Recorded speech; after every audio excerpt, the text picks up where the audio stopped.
¿Quién eres y qué haces aquí? Otro novato. Se parece un niño. Deja de hacer el mono.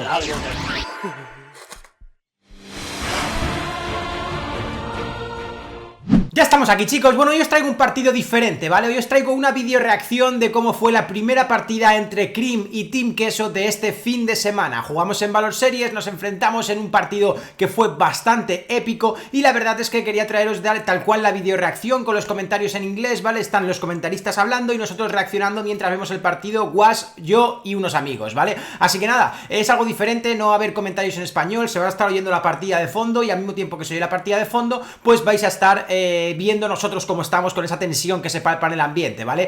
La segunda partida la vamos a subir al canal de Was en este mismo formato, no sé si él la narrará o no, pero también vais a tener la videoreacción grabada por su cámara, de modo que darle apoyo en los dos canales, chicos, porque creo que es una iniciativa que mola y que, bueno, nos enfrentamos en el campo, pero sabéis que somos amigos desde hace muchísimos años y la verdad es que quedó bastante interesante de ver. Así que nada, chicos, darle un buen like si os mola este formato y en la vuelta cuando volvamos a jugar Cream contra Team Queso volveremos a grabarlo y, bueno, pues eso, a ver cómo reaccionáis a ello, ¿vale? Un besito muy grande y muchas gracias por el apoyo que me dais cada día, chicos. Os dejo con este pedazo de partido entre Team Queso y Cream Esports. Chavales, el P20 reunión ¿sí, vale?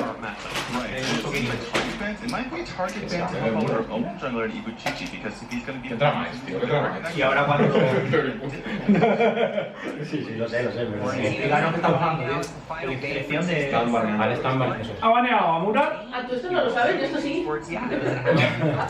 ¿A Sefera? Sé que me ha quedado bloqueado ahora, pero no he visto nunca esta pantalla. ¿Es el Victor? No, ¿no? Florentino. Es Florentino. Florentino Pérez. Murat de Florentino. Y ahí Janet y Diana se Right, and how is Cream going to develop this draft so that they can counter the L2? Murat les quedaría mucho, So long with the first comentando y eso. Hay mucho que comentar. Tú sabes inglés, ¿no? Sí, pero no.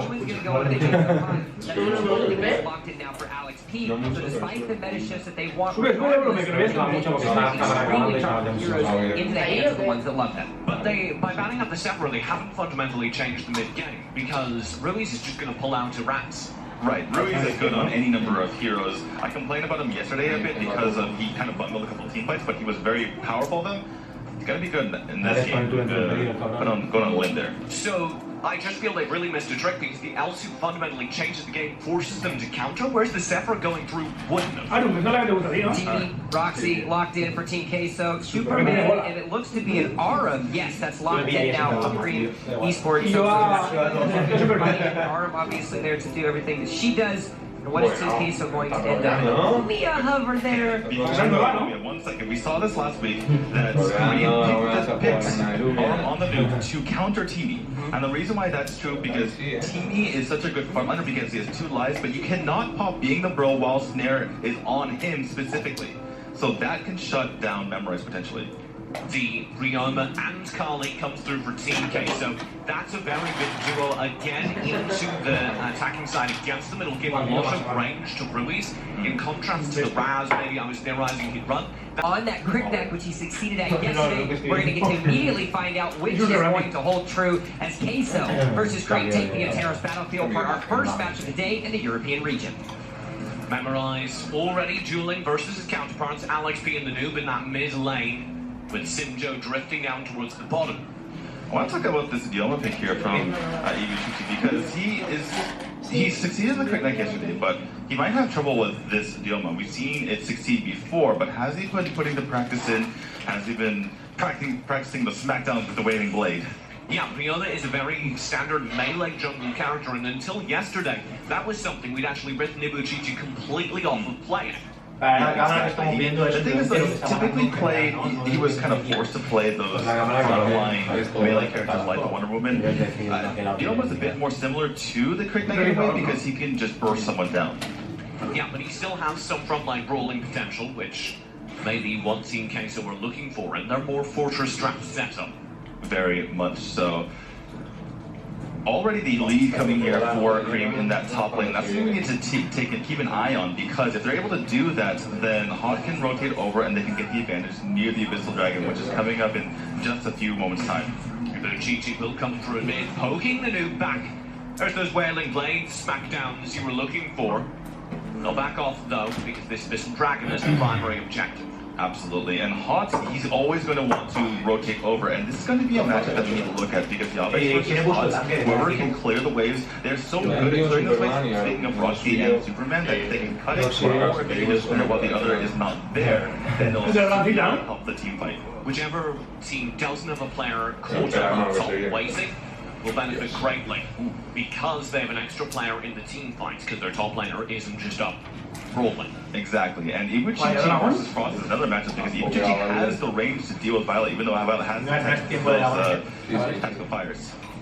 The Abyssal Dragon at half HP. Team Queso are nearby. Cream are challenging. They'll go in, but Ibuchichi does get it for Team Queso. And Simjo's through as well. The noob's already down. There's a response from Oz. He dives in, but he can't find the kill. TJ, look how far he has to dive. He has to go through Ethereal Pulse. He has to go through the snipes. He has so far to get to the back line. And all that time, TJ, he was just chopping down. By the time he gets to the back line, he's like, wait, I gotta bounce. Do you say that often? Que tirarlo antes de que los Like you're trying it out for the first time. See how it felt. See how it felt. I don't think it's pretty. I'll think of something else. I gotta leave with this particular area. Nice. Alex B will drip back on the left side of the do. Look at that, by the way. Dilma is so good against Aro. It doesn't seem like it because he's a melee hero, but all of his abilities outrange those beasts. Speaking of outranging, you have that across the map. We talked about this Team Queso having the ultimate poke composition, and it pays off for tower pressure, for map pressure, and here gets one in the ball lane. Talent is very low. This snipe just goes wide though, and that will allow Sí, hace justo y la deja enganchada y se lo ponen. Oh my goodness, Simjo's doing such a good job. You mentioned it, TJ. Simjo is very capable of playing this also. And that's why it was such a head scratcher to me that they let it through in the draft, because of course Simjo will pick up the L2. They're not going to for a second consider letting it through. This is just so courageous here to walk up to that tower because he knows he can get away with this. He knows that Memorize will back him up. Amidst Ethereal Pulse in mid, as Hawk does bait it out. We were kind of watching this going into it, this Alex P versus Ruiz matchup. Who do you feel it goes to on paper if Talents can escape? Actually, he might be in a lot more trouble than I initially thought. It will be the rest of the team there, though. Alex B, the player we're talking about, rotating in to keep him safe. Talent-wise, it's pretty similar, but based on these heroes and based on the compositions around them, I have to give the edge to Ruiz because how is Alex B ever going to get to Ruiz? He's just going to sit back and throw it Ethereal Pulse until Alex B has no HP left. And that's very, very difficult because the second level clear codes over consistently. And the second Ruiz is winning that mid lane, it opens up the rest of the map. It absolutely does, and it allows for so much more poke to come through from the side. Memorized in trouble. Will spend that being a brother. The kill comes through onto the noob. In the meantime, that means the tables are turned to Team an isolated Frost and trapped Cream. Simjo will get one. He's gone. Vamos, joder. Trouble in the bot lane. I love it. The point blank snipe, TJ. The reason why you don't usually use it right away is because it doesn't have a good accuracy. But when your point blank range is the shotgun approach, it will land on its mark. Oh, that was nice. Very nice disengage there from Simjo. If you use that disengage, Bien, chicos, vamos, joder. Sometimes you'll dodge some lasers from a certain Man of Steel. This allows Team Queso to grab the second tower of the game to them. They'll have Wave approaching tower in mid as well. Oh, look at the damage. Alex B already 50% health here. The Team Queso take advantage of how many players it takes to get forward, defend that tower, to flank around. This gets memorizing Yabex deep in. Oh, that's the target. Still there because they press in.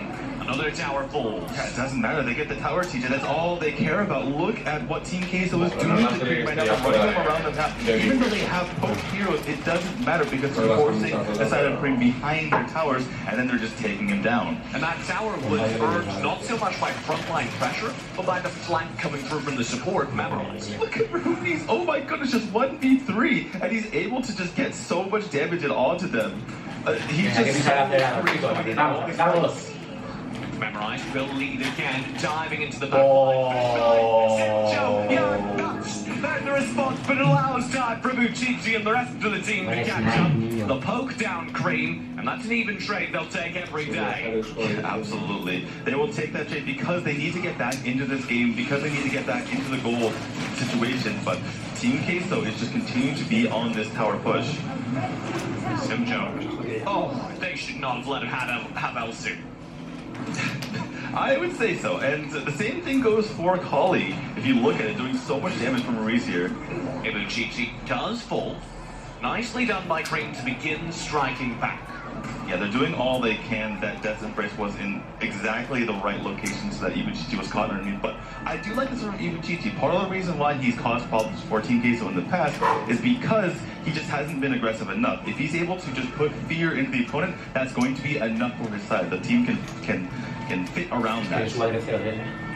So I wanted to talk earlier about the zoning because that was why they were getting so much leading the aggression. And here you can see it again, setting up for Simjo. Exactly. When he is in there, the team is forcing that it allows Simjo that room in order to get the damage in with the flank, or even sometimes auto attacks. Because you have that power in front of you, it lets Simjo play a little bit more riskily. Oh my god, and find these extra attacks. And actually, Yabex in the meantime doesn't even need support. He'll force people low. You can see Memorize still pushing forward so that he has the confidence to know he can go for the fight. Right, he has eyes on the map at all times, and this is what allows for Ruiz and Simjo to get their damage in because they know they're not going to be flanked. That's very important for those backline heroes to make sure that they can step up and deal the damage. If they don't know where the team is coming from, then they can't step up at all. And this will be a Dark Slayer grabbed again. Memorized with the zone informs the team that there's only the noob nearby. That means they can all go through. Memorized on the front lines will scare back Cream, a very aggressive support player. Right, and Memorize is making this team work so well. We talked about the fact that the noob last week was able to counter Teamy. This week it's the exact opposite because Teamy can just walk up with impunity and all the ranged heroes on the side of Team Queso can just burn the noob down. It seems like the noob is unable to get anything done this game. He has locked down Memorized a few times, but Memorized is okay dying. Right, but that's also part of it too, because if there's a lockdown there and both sides kind of commit, the damage comes from Team Queso much harder. Right, so the damage is coming through. No one on Cream wants to step up to kill Memorize, and so he just stays alive and he just walks away like some happy raccoons. I thought there was going to be an analogy, but you know, it's just a description. I just described what they are. Sometimes it's hard because it's plural. It's hard. Raccoonai, actually, the plural of raccoons. Not very many people know that. Alright. Team Queso summon the Drake, giving them the empower minions, allowing them to push forward and take yet another tower in that bottom lane. They'll press mid as well.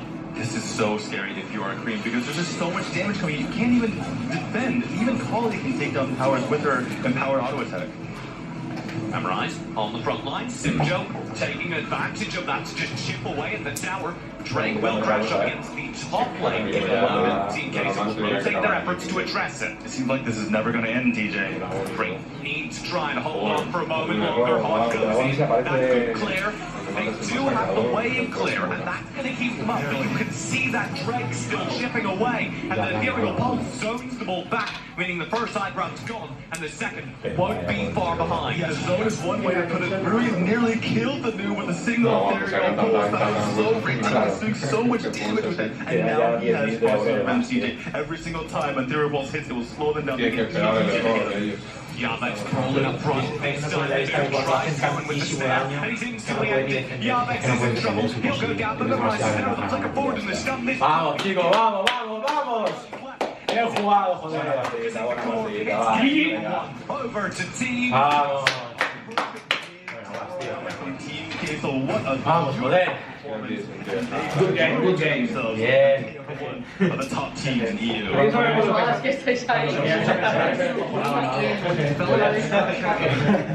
Pues nada chicos, ya habéis visto, esta primera partida fue pues eso, un resultado bastante snowballeado desde el principio, pero tenéis que ver la segunda para ver cómo acabó la cosa, que va a estar en el canal de Wasab0, el cual tenéis ahí abajo en la descripción. Así que nada chicos, espero que os haya molado, nos vemos en el próximo vídeo. Esto ha sido Valor en Freestyle Gaming. ¡Yeah!